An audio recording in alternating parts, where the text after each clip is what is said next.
Hey guys, Lorenzo here and welcome back to another Deck Doctor video. We've got another spicy one for you guys today. A lot of people have been asking for this deck tech video. It is none other than Wind Arisanna, if you can't tell by the thumbnail. So let's just get right into the video. Obviously, we'll be starting off with Spirit of Wind. Then we have level 1 and level 2 Arisanna. This is not a level 3 deck. No Astro cards in this list needed. This is straight aggro, try to kill your opponent by turn 5, 6. And to enable that, all we need is level 2 really. So there's that. Next we have the draw cards of the deck. We are currently running in this list Wind, Fire and Grand Crusader's Ring. We do have a water bubble in the sideboard for the water matchups, but where I'm at the moment is this is just what I like to see in the main material deck. Obviously GCR is a must in every deck in my opinion. Then we have Ingredient Pouch. This card has come in clutch a lot of the times. I would generally obviously bring this out once I am level 1 Arisanna just to get the class bonus effect obviously. But this card is really sweet to have, just helps you gather extremely fast. Then we have Nullifying Lantern, obviously just to counter a lot of those pesky Merlin decks that are going around and people that want to abuse their graveyard.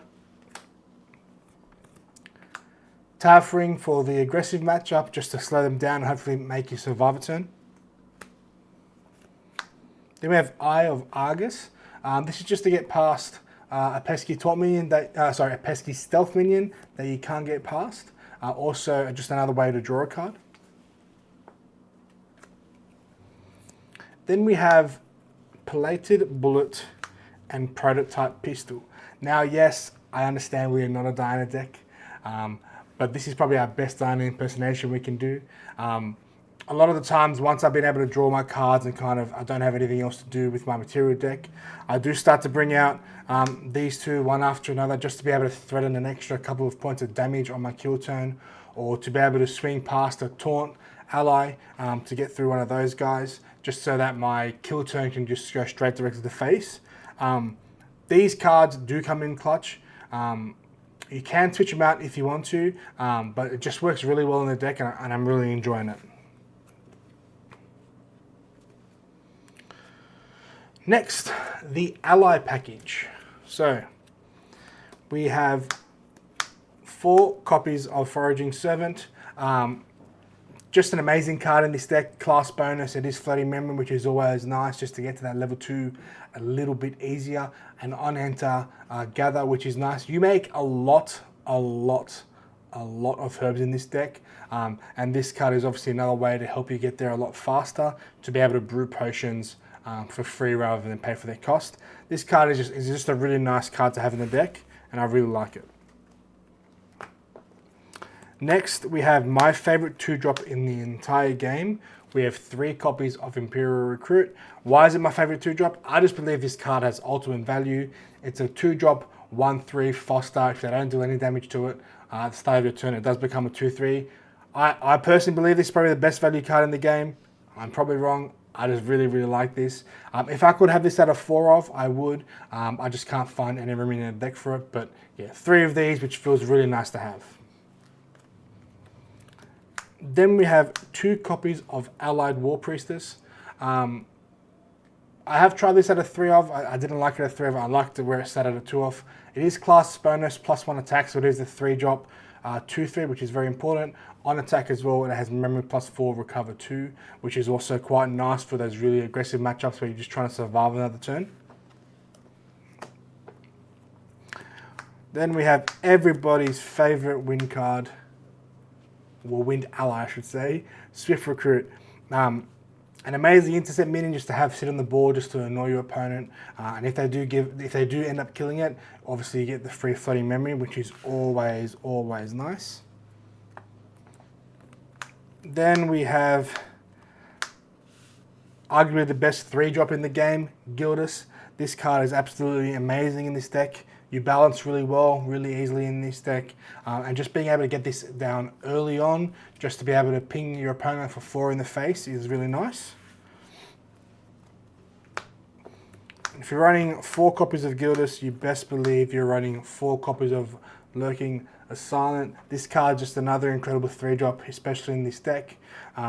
Just again, to be able to just sit there, stealth, your opponent can't kill it with any attack damage, and then being able to swing on it when you need to threaten damage or help clear board is always nice. Now, the most annoying card in the game, we have 4 copies of Dream Fairy. This is your answer in the deck to anything annoying that your opponent plays. Bounce it back to the memory, they can no longer play it anymore. The most important part of this card is stealth, and we'll get to that obviously a little bit later in the video, but yeah, an incredible card. I tried making this a 3 of in the deck. I didn't like it. I liked it at a 4 of where it is, and I'd probably recommend you guys to do the same. Then we have another annoying ally to deal with. We have 4 copies of Shimmercloak Assassin. Just a nice 3-drop to be able to balance with Gildas as well. It is a 2/2, and also another the most important part of this card is the word stealth, which we'll obviously get to a little bit later on again. Next we have the very annoying Ace and Protector at a 4 of. Just being able to bounce them back to your hand, like a Gildas when you want to go for that extra 4 damage again, being able to bounce it back, play her again, swing again for 4 damage is always quite nice, and it works really well. But it's also mainly there just to protect our face with the intercept. Now, the cards that help us cross the finish line. We have 4 copies of Distilled Atrophy.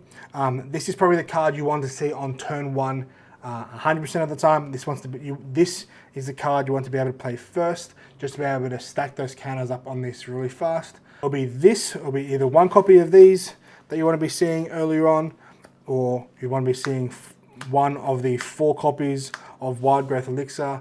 Again, just another card that you want to be having down early on, just that way you can get as much counters on this as fast as you can to be able to put onto an ally and swing for kill. Then we have 3 copies of Draught of Stamina.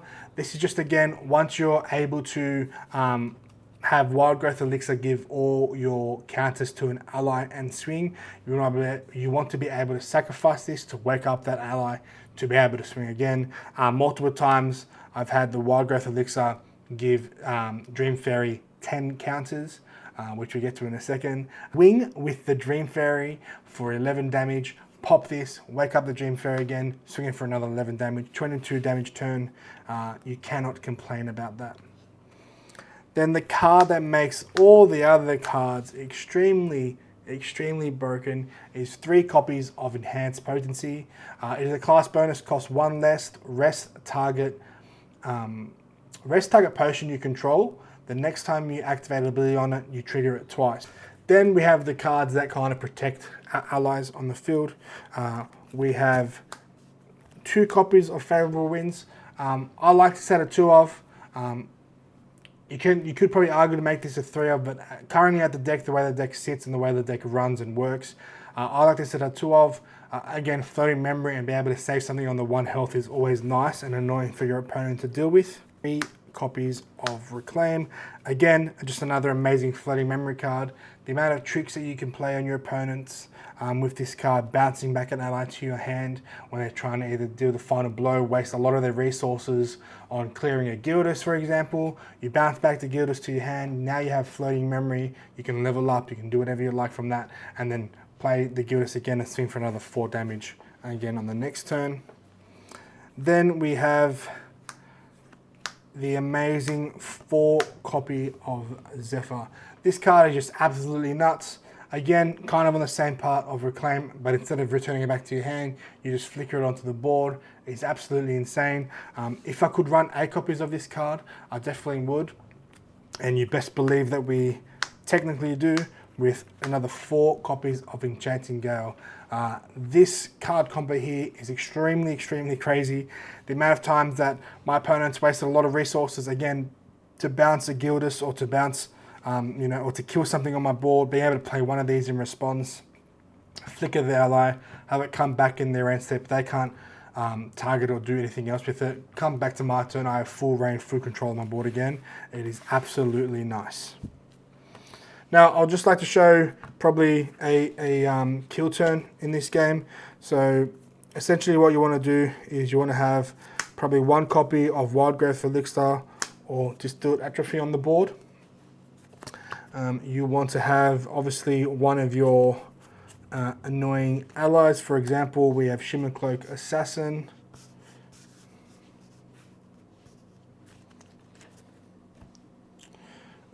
Just for argument's sake, we're able to get 6 counters on either one of these things, guys.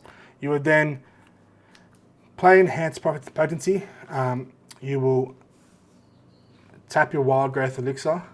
Now the second time, the next time you activate this, so you sacrifice this card, give Shimmercloak not just 6, but it doubles to 12. Now Shimmercloak Assassin will be swinging in as a stealth minion to your opponent's face for 14 damage. Again, if you happen to have Draught of Stamina on the field, you can then sacrifice this, wake up, target ally, and then swing again for another 14, being 28 damage swing. Again, if you have atrophy on the field, it's minus your opponent's level negatively, and then every level that's a negative will be dealing that much in damage. So even if you didn't have the Wild Growth Elixir on the field and you had 6 counters on this, you'll be doubling that to 12 with Enhanced Potency. And then obviously depending on your opponent's level, if they are obviously not level 2 or level 3, you'll be dealing X damage, either 8, 9, 10 damage straight to their face, which is obviously really, really nice.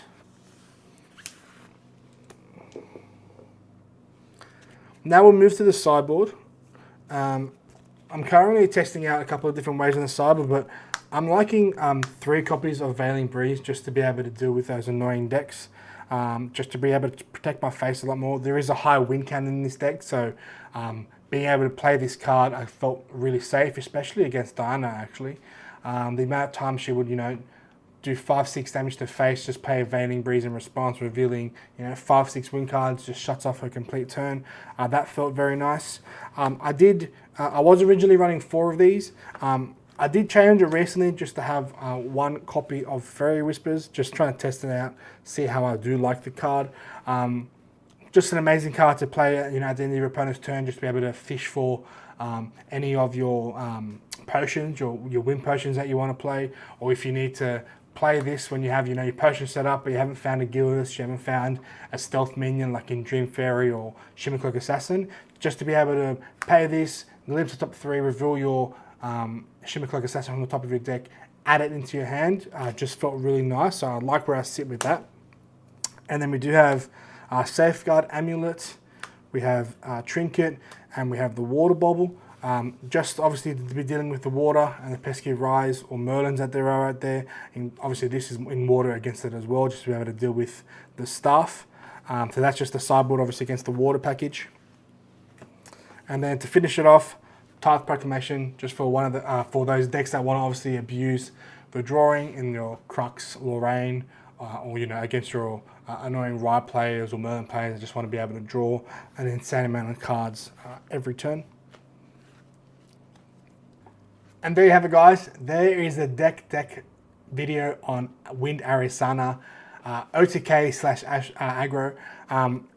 I really recommend you guys try this deck out. This is probably the funnest deck that I've played in a very, very long time.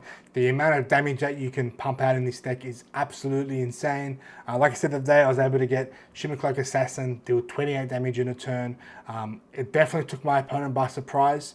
It was incredibly fun. It was incredibly fast.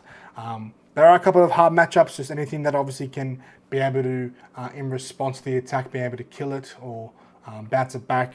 Example, Zephyr or whatnot. Obviously those are a bit of counter matchups, so you need to play around those accordingly. But for those, for those decks that that can't do that and can't do anything in response, this deck is absolutely fun. I mean, you can't complain when one ally swings for 28 damage to your opponent's face. So please, guys, do give this a try. Let me know how you go in the comments below. If you liked the video, if you'd recommend me adding anything into the deck at all, what to remove. But yeah, guys, good luck with it. Enjoy, and I'll see you in the next one. See you guys.